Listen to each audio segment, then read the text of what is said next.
We can refuse to think certain thoughts.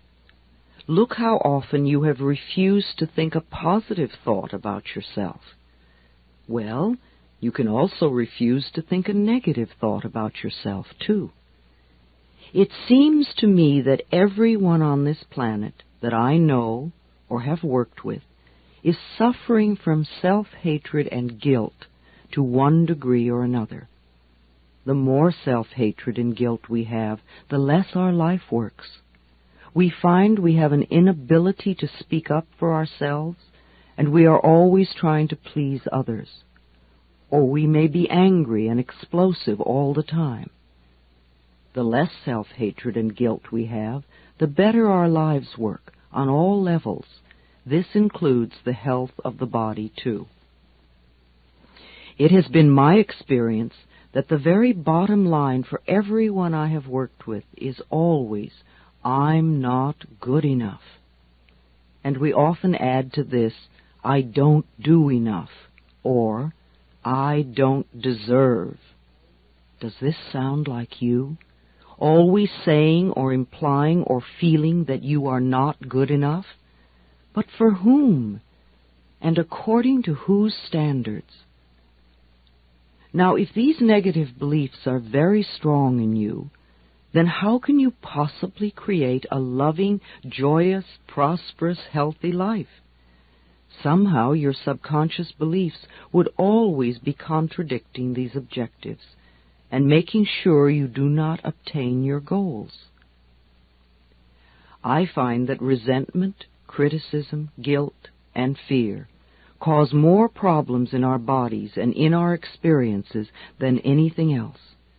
These feelings come from blaming others and not taking responsibility for our own lives. You see, if we are all 100% responsible for everything in our lives, then there is no one to blame. Whatever is happening out there is only a mirror of our own inner thinking. I am not condoning other people's poor behavior, but we must realize it is our beliefs that attract to us people that will treat us that way.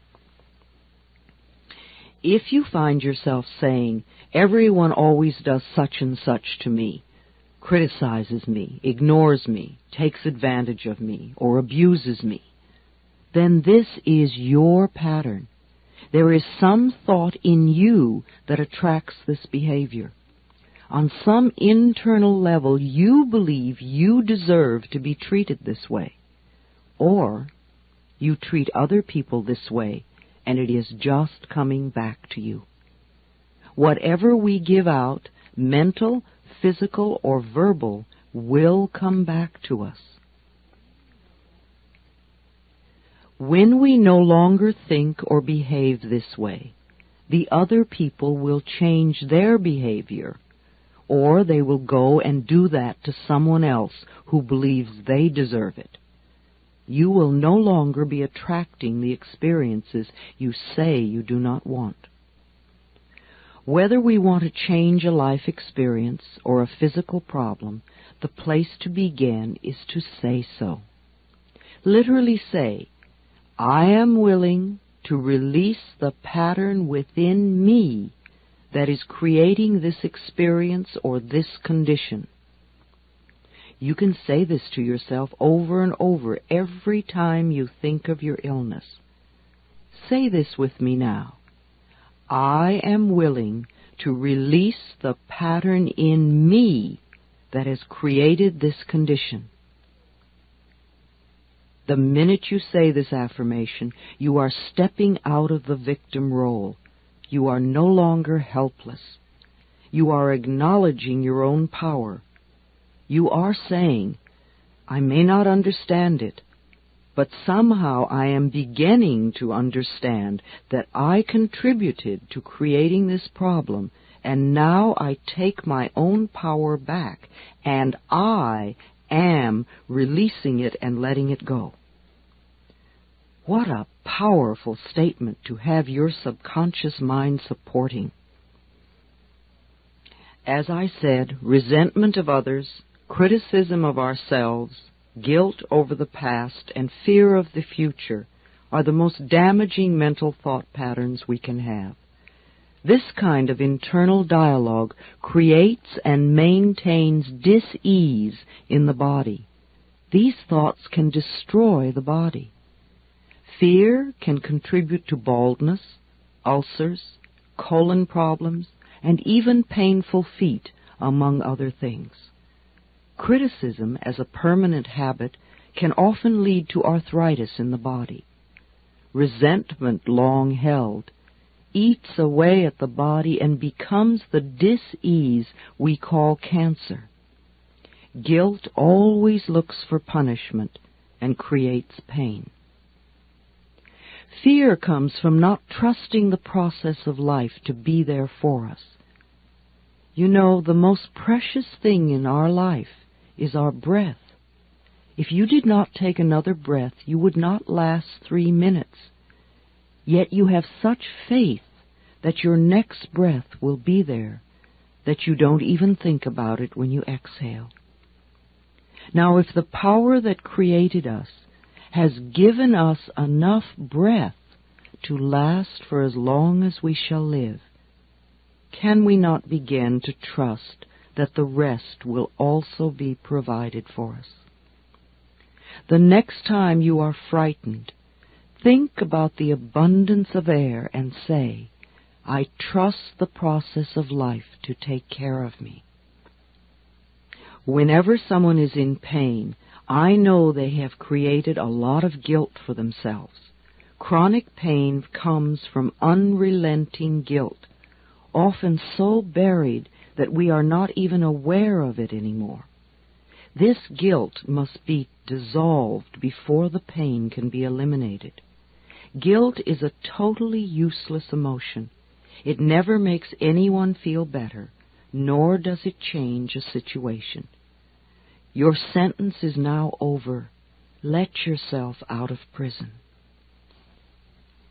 Anger combined with guilt often contributes to accidents. The degree of physical damage lets us know how severely we felt we needed to be punished and how long the sentence. Where this pain occurs in the body gives us a clue to which area of life we feel guilty about. Critical people often attract a lot of criticism because it is their pattern to criticize. They are often cursed with perfectionism, the need to be perfect at all times in every situation. Do you know of anyone on this planet who is perfect? I do not. Why do we set up standards that say that we have to be super-person in order to be barely acceptable? That is such a heavy burden to carry. When I was a little girl, I had a very difficult childhood. My parents divorced when I was 18 months. I was raped when I was 5. I became a battered child and grew up in the Depression. My mother was very much a victim, and my stepfather constantly expressed his own brutalized childhood. I grew up having a lot of resentment. I had to create cancer in my own body before I was willing to begin to release that resentment. I am certainly not condoning the behavior of any of the people who mistreated me. However, for me to spend a lifetime just running the old movie, feeling blame and anger and resentment, is not doing me any good in the present moment. I learned that resentment only eats away at me, and it did. In my case, holding on to old blame and feeling resentful for all that they did to me helped to create my disease. Releasing and letting go helped me to heal myself. The past is over and done. We cannot change that now. We can change our attitude toward the past and our thoughts toward the past. How foolish for us to punish ourselves in the present moment because someone else hurt us in the long-ago past. It's not worth it. I often say to people who have deep resentment patterns, please begin to dissolve the resentment now when it is relatively easy. Don't wait until you're under the threat of a surgeon's knife and you have to cope with panic too. It is vital that we release foolish, outmoded, or negative ideas and beliefs that do not support us and nourish us. Our concepts of ourselves and of life and of God must support us, not negate us. No matter what our disease, if we choose to believe that we are helpless victims and that it is all hopeless, then the universe will support us in that belief and we will just go down the drain. When people come to me with a problem, I don't care what it is, poor health, lack of money, unfulfilling relationships, or stifled creativity. There is only one thing I ever work on, and that is loving the self. I find that when we really love and accept and approve of ourselves exactly as we are, then everything in life flows.